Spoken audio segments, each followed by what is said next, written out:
네, 김용환입니다. 같이 말씀 묵상하겠습니다. 저는 학창 시절 공부를 잘 못했습니다. 굉장히 못했어요.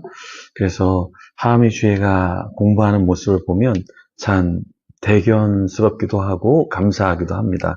제가 좀 철이 들었을 때 가고 싶은 대학교가 있었는데요. 건국대였습니다. 히브리어과가 건국대에 있어서 그 건국대를 가고 싶었습니다. 근데 실력이 없었기 때문에 실제로 가지는 못했습니다.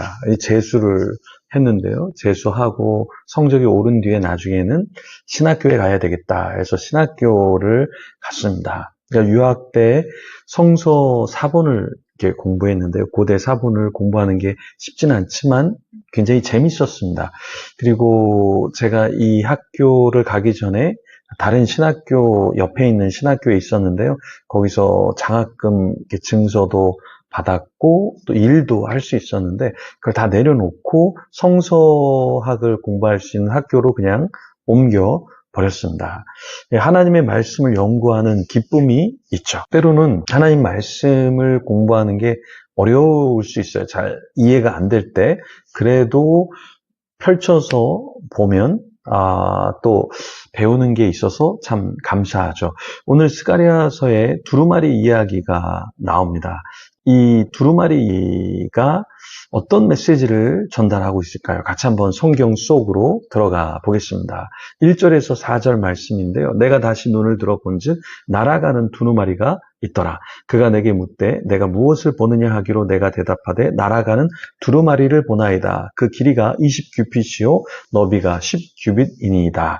그가 내게 이르되 이는 온 땅 위에 내리는 저주라. 도둑질하는 자는 그 이쪽 글대로 끊어지고 맹세하는 자는 그 저쪽 글대로 끊어지리라 하니 만군의 여호와께서 이르시되 내가 이것을 보냈나니 도둑의 집에도 들어가며 내 이름을 가리켜 망령되이 맹세하는 자의 집에도 들어가서 그의 집에 머무르며 그 집을 나무와 돌과 아울러 사르리라 하셨느니라 하니라.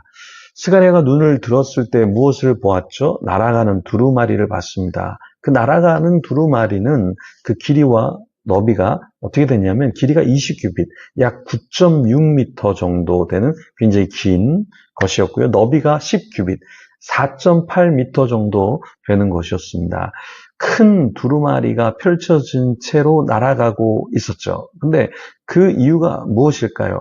바벨론 포로기 동안 말씀을 잘 읽고 배우지 못한 이스라엘 백성들을 위해서 하나님께서 말씀을 크게 펼쳐 주셨던 거예요. 이 내용을 J.D. 볼드윈이라고 하는 신학자가 그의 주석에서 이렇게 말합니다. 바벨론 포로 귀환기는 종교교육 및 특히 법의 가르침에 대한 심각한 우려를 보였다. 이게 무슨 말일까요? 바벨론 시기에 하나님의 말씀이 희귀했고 사람들이 그 말씀을 잊었다라는 것이죠. 그래서 그 말씀의 두루마기를 통해서 사람들에게 하나님께서 전하고자 하는 메시지가 있었죠. 온 땅 위에 누구에게 저주가 임한다고 하였냐면 3절에 보면 도둑질하는 자에게 또 맹세하는 자에게 이 글귀가 보이고 그들이 깨우치게 되리라 말씀을 했습니다.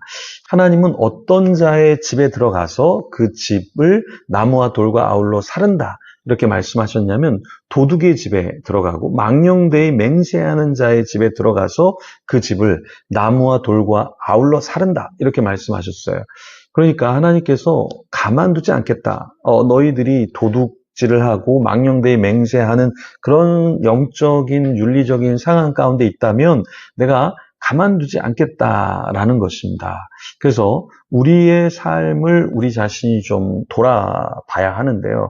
왜냐? 우리가 어떠한 영적인 삶을 사느냐에 따라서 하나님께서 우리를 가만두지 않으시기 때문에 그런 것이죠. 그래서 우리 자신을 좀 돌아보면 좋겠습니다. 네, 오늘 본문에 에바 속의 여인 내용이 나오는데 5절부터 8절에 에바 속의 한 여인에 대한 이야기가 나옵니다. 한 천사가 눈을 들어서 무엇을 보라고 하냐면 에바가 나오는 것을 보라고 이야기합니다. 그런데 그 에바 가운데에 누가 있었냐면 한 여인이 그곳에 앉아 있었어요. 그럼 이 에바는 무엇이냐면 에바는 곡식을 담는 그릇입니다. 약 22리터 정도 되는 그 정도 담을 수 있는 정도의 크기를 말해요. 에바라는 것이. 근데 둥근 납 한 조각을 이제 사용을 하는데요. 앉아있던 여인을 에바 속으로 던져 놓고 그 납 조각을 에바 아기 위에 던져서 덮는데 사용을 합니다. 왜 이렇게 했냐면 천사가 악을 상징하는 여인을 에바 속으로 던지고요. 그리고 무겁고 단단한 납 조각을 그 위에 던져서 완전히 덮어버리게 했다라는 거예요. 이 장면이 말하는 것은 무엇이냐면 완전한 봉인을 말하는 거예요. 납이라는 거, 그런 것이 아주 단단한 성질이잖아요. 그게 에바 아기 위에 덮는 것으로 사용되었다. 이것은 무엇이냐면 단순히 그냥 뚜껑이 아니라 아주 철저한 봉인, 철저히 눌러버리는 것, 제어하는 것을 상징하는 겁니다. 또 한 가지는 무엇이냐면 심판과 억제라는 거예요. 에바 속의 여인은 땅의 불의와 죄악을 의인화한 그런 존재입니다. 그래서 하나님께서 납 조각을 던져서 이 악을 드러내고 동시에 심판과 억제를 하게 하셨다라는 거예요. 정리하면 둥근 납 한 조각은 단순한 덮개가 아니라 하나님의 심판과 억제의 도구로 사용되었다라는 거예요. 이것이 무엇을 말하냐면 하나님께서는 우리의 죄악 그리고 우리의 잘못된 신앙의 삶을 가만두시지 않고 제어하기를 원하시고 더 이상 그것이 퍼지지 않기를 원하신다라는 것입니다. 이런 상황 가운데서 스가랴가 눈을 들어 보았는데요. 그때 누가 보이냐면 두 여인이 보였습니다. 두 여인이 나왔어요. 근데 이 여인들의 특징이 뭐냐면 학의 날개 같은 날개가 있고요. 그 날개에 바람이 있었습니다. 그 여인들이 그 에바를 천지 사이에 들었어요. 여기 에바는 아까 이야기한 것처럼 그런 22리터 정도에 되는 그런 무게인데요. 여기 에바는 쉬운 말로 한국말로 디주, 또 영어로 하면 바스켓 이런 것인데요. 근데 그 여인들이 그 에바를 옮깁니다. 어디로 옮기냐면 신할 땅으로 옮겨요. 그럼 여기 신할 땅은 어떤 땅이냐면 우리가 잘 아는 바벨론이 신할 땅과 관련이 되어 있죠. 그래서 이 신할 땅에 거하게 한다라는 것은 악을 에바를 가득히 채우는 것 같이 죄악을 관영시키는 것, 그것을 말합니다. 그래서 신할 땅에다가 이것을 옮겨 놓으면서 하나님께서 어떻게 하셨냐면 에바가 그 처소에 머물게 된다라고 말씀하셨고 그렇게 하는데요.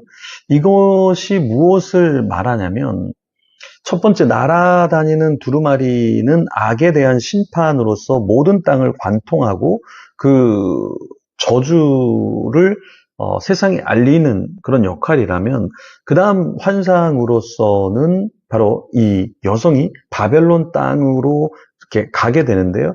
이것은 무엇이냐면 사악함을 대표하는 여성이 바벨론 땅으로 멀리 제거된다라는 것을 의미한다라는 것입니다. 그 여인들이 신할 땅, 그러니까 바벨 땅으로 가게 된다라는 것은 하나님께서 이 여성이 아주 사악함, 죄악의 덩어리인 존재를 말하는 것인데 그런 것을 하나님께서 더 이상 가까이 두지 않으신다라는 것이죠. 그래서 이것이 우리에게 주는 메시지는 무엇이냐? 악에 대한 저주의 선포가 반드시 있게 되고 두루마리를 통해서 하나님께서 우리에게 계속해서 너 이렇게 죄 지으면 안 돼 라는 메시지를 오늘도 우리에게 주고 계신데요. 이 당시에도 스가랴를 통해서 그 메시지를 주셨고 또 한 가지는 무엇이냐면 악의 제거, 추방이라는 거예요. 그 에바 속의 여인, 이 여인이 그냥 예루살렘이나 사람들이 있는 곳에 거하게 하시지 않고 하나님께서는 그러한 것을 이제 신할 땅, 그래서 먼 곳으로 제거해 버리신다라는 것입니다. 하나님께서는 죄악 그리고 죄인을 계속해서 관영하실 수는 없는 것이죠. 하나님께서 더 이상 참을 수 없을 때 그리고 그 악이 더 공동체 안에 도시 안에 퍼지지 않고 하나님께서 멀리 가게 하신다라는 것입니다. 때로 하나님께서는 내가 좋아하는 사람, 내가 좋아하는 물질, 내가 좋아하는 어떤 것을 하나님께서 멀리하게 하실 때가 있어요. 근데 왜 그렇게 하나님께서 하실까요?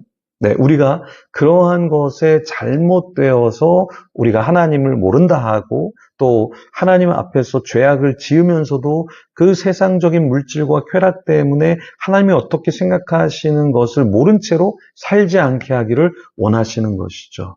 그래서 우리도 이 환상과 이 내용을 우리 삶에서 잊지 않고 인생을 살아가야 하겠습니다. 이 시간에 같이 기도하며 나가겠습니다. 하나님 감사합니다. 말씀을 펼쳐주시고 깨닫게 하여 주시니 감사합니다. 날마다 우리가 어떻게 살아야 할지 우리가 알지 못할 때 말씀을 주시고 설교의 내용을 주시고 또 작은 성경의 한 구절을 통해서 깨우침을 주시니 감사합니다. 하나님의 말씀이 저주의 말씀이 아니라 감사의 말씀이 되게 하시고 그 말씀을 붙잡고 인생 가운데 정말 행복하고 감사한 날들을 살아가게 하여 주시옵소서. 정말 죄악의 덩어리의 여인을 하나님께서 가만두지 아니하시고 신할 땅으로 옮기셨던 것처럼 내 안에 어떤 더러운 것이 있고 추한 것이 있고 탐욕과 욕심이 있다면 그것들을 제어하여 주시고 주님만 드러내고 주님으로 만족한 삶을 이 땅에서 살게 하여 주시옵소서. 오늘도 많은 욕심과 내가 이 땅의 것을 쥐어